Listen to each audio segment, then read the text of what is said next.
Ari Lewis Show. Welcome, everyone, to today's episode of the Ari Lewis Show here on IsraelSportsNewsRadio.com. Thank you for joining us. We have a great segment today. At any time, you can email us at arilewisShow@hotmail.com, or you can email the station at IsraelSportsAndNewsRadio@gmail.com. Of course, Israel Baseball is in full effect. On the line right now, the National Director of Israel Baseball, the King of Jewish Baseball, Nate Fish. Nate, welcome back to the show. Hello. Thanks for having me. Yeah, so just to clarify, you're not at the Shook, you're not at practice, you're not at any type of hotel or anything like that, right? I'm at the desk. Oh, you're at the desk. Okay, cool. That's going to be kind of weird for both of us. But, I know. All right, we'll make do. Now, there's a lot of great things going on in Israel Baseball. I wonder if you give us an update first on the Howie Oster Scholarship Fund, because I know Andy Gershman's been raising some funds in America, so I wonder if you give us an update on it. Sure. Yeah, we keep hearing it's really maintained its momentum. We keep hearing from people, kids that are doing their bar mitzvahs want to raise money for it. So it's been a great thing. We have someone working on it right now in the States, and we should be getting another significant contribution pretty soon for the scholarship fund. And the idea behind the scholarship is for kids who maybe wouldn't play baseball due to financial circumstances. You know, no one wants to see that happen. And Right. Howie was a big part of everybody playing. He went to great lengths to make that happen. So that's what the scholarship is about, correct? Correct. Yeah. If people wanted to donate to that, where could they go and do it? They could go to JNF, Jewish National Fund, Project Baseball, and they could make a donation and earmark the donation for the Howie Oster Scholarship Fund, and it would go into a separate account. Okay, great. Yeah. And currently you guys are in your second session of baseball for I believe last week is when that got started. Can you tell us about it? Sure. We had our second session for Baseball Le Coulomb, Baseball For All. So that the idea behind the program, excuse me, is to bring Arab kids and Jewish kids together to play baseball. So we were able to identify a group of 15 Arab Israeli kids from Ramleh and a group of 15 Jewish Israeli kids from Modi'in. None of them had ever played baseball before, but we brought them together for the first time in March. We bring them to Baptist Village, where we do a lot of our baseball operations in Israel. And luckily, they also have dining facilities and dormitories and things like that. So what we do is we bring them in, and they spend a full 24 hours together. They play together, they practice together, they eat meals together, they share rooms, and we do that 3 times a year. So we just finished up our second session. It's been a huge success so far. The kids love it. They love baseball. They're getting to know each other. The coaches love it. We usually bring in visiting coaches from Europe. We partnered with an organization called Play Global for the program. They specialize in running baseball programs in conflict areas and developing countries. They've done a lot of work in Africa. So they send coaches in from Europe. We had some coaches from Citibank join us last time. They wanted to send some volunteers. So the program's got some good legs.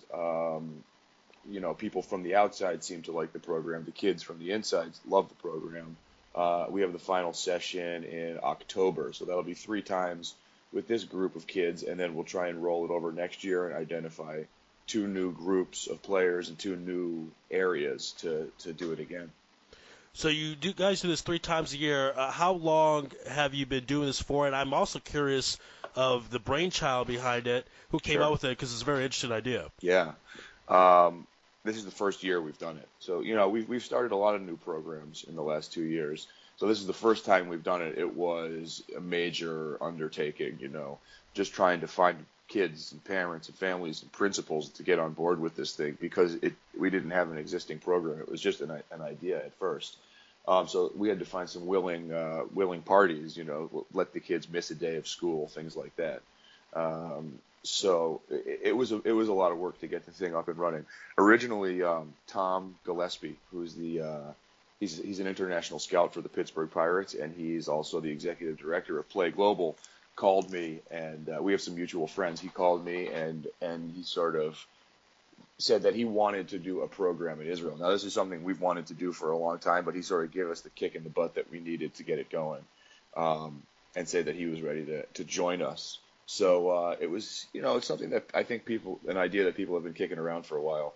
but Tom called up and said he wanted to do it, and so we really set it into motion then and started, you know, coming up with the details. How are we going to actually do this? How are we actually going to get Arab and Jewish kids together that don't know each other and that have never played baseball before to get them to the same place for 24 hours, 3 times a year to play the game and live with each other and spend time with each other and their families. I mean, we've had follow-up events with their siblings and parents as well. So it involves a pretty large group of people. You know, if you're talking about, you know, a brother and a sister and 2 parents, you're up around a group of about 100 people. So some of the follow-up events are pretty big events. Now, obviously, you know the Jewish kids who play baseball, but the Arab kids you don't necessarily know how they play or you haven't met them. So how do you go find them? How do you, I guess, scout them out? Because I didn't even realize that there's not really an Arab baseball league in Israel, right? No, there's not an Arab baseball league. There's just a baseball league. You know, the Arab kids are more than welcome to play in the Israel Association of Baseball's league. Obviously, we want everyone to play baseball. But historically we've had very few Arab participants, so it was hard to identify. So we had to find coaches and leaders in those communities to join us for the program, and then they used their connections to sign kids up. So, you know, we needed an educator, someone that works on coexistence full time, and so we got an Arab woman named Amal Abu Sif, who's been great. And she has lots of connections to schools in you know, Arab schools in Israel and even in Palestinian schools and things like that. And so she's able to use her connections and identify groups of kids that want to do something like this.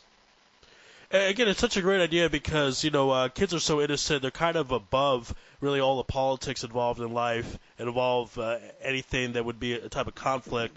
And I imagine that they probably got along pretty well because they're just kids playing baseball at the end of the day. Yeah, baseball's a pretty good vehicle to teach the kids. I mean, when we're out there playing, they pretty much forget who's who. They're just playing ball. So it's great in that way. I think if you bring the kids together just for some kind of a dialogue, it may not work as well. But when we have a vehicle like baseball, they're just out there playing together and just have this sort of shared experience that's fun. It works. It works really well. And they're also at a perfect age. They're in 6th grade. So they're you know, old enough to get the significance of what they're doing, but not too old where they're sort of closed off to the idea. So yeah, I think it's the right age. That was another thing we had to work on, was trying to identify which age group we wanted to do this for. Again, you're listening to the Ari Lewis Show here on IsraelSportsNewsRadio.com. My guest is Nate Fish, National Director of Israel Baseball. It opens up a lot of doors. We know that in the world of soccer, there are obviously a lot of Arab players. Down the road, do you see potentially some more Arab players being a part of Israel baseball? Yeah, a lot. So the kids from Ramleh like the program so much that we've actually started a baseball club there for them, and that's a mixed team of Arab and Jewish kids. So yeah, I mean, we're going to start a club in Ramleh. They're going to be in our league next year. That's a great start. We'll expand to include a couple other communities next year. And, yeah, definitely. I think there's a lot of potential, first of all, just for introducing new kids, regardless of their religion or race or anything, just introducing kids to baseball in Israel, but also introducing, you know, more diversity to our league. So I think it really has worked so far. It's also an interesting concept because in the Arab world, you generally don't see baseball played that often. I mean, you see more probably soccer than anything else.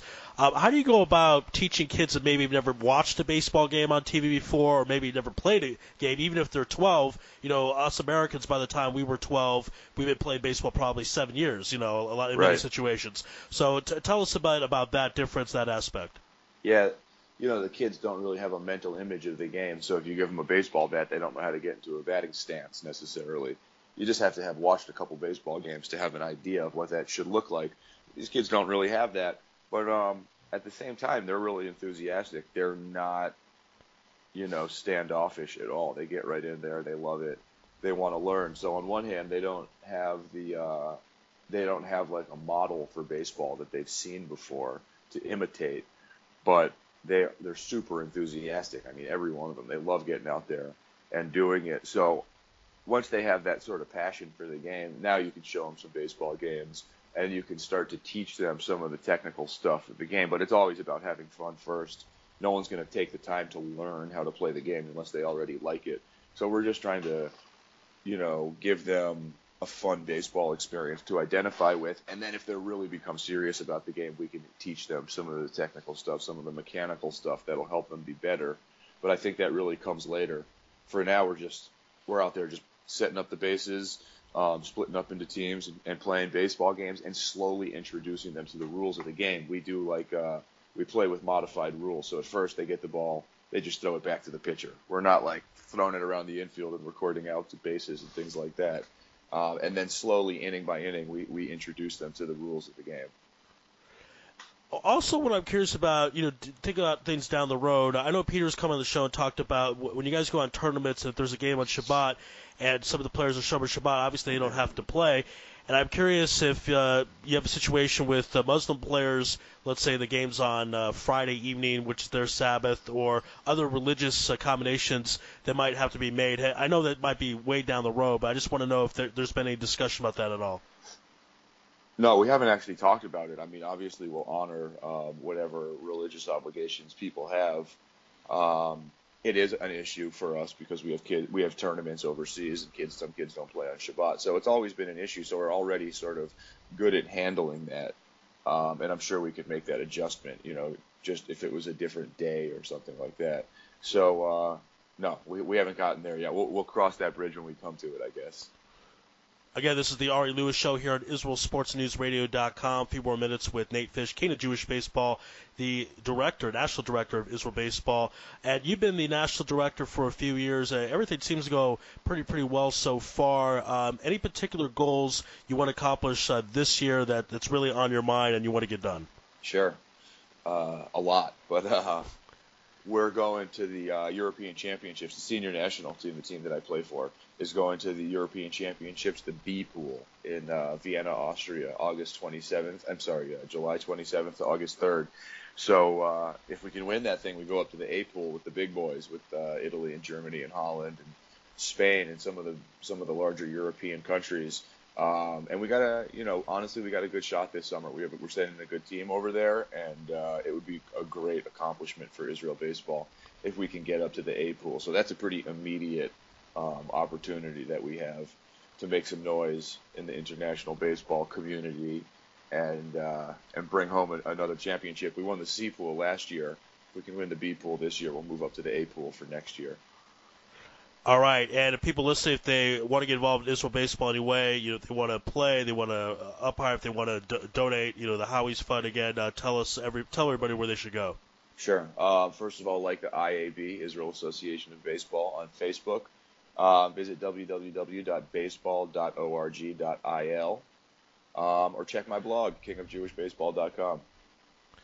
All right. Well, Nate, it wasn't in the shook. It wasn't a practice or at hotels in the office, but I liked the interview. This was pretty professional. This is a good one, man. We sound good. Yeah, I really enjoyed it. Thanks a lot. Thank you, and all the great work you guys are doing. Keep it up. It's awesome. I follow you guys all the time, and we all really appreciate it. It's great to have baseball in full effect here in Israel. So God bless you. Thank you so much, and we will speak soon. Thanks for the support. Sure. Thank you. Bye-bye. Be well.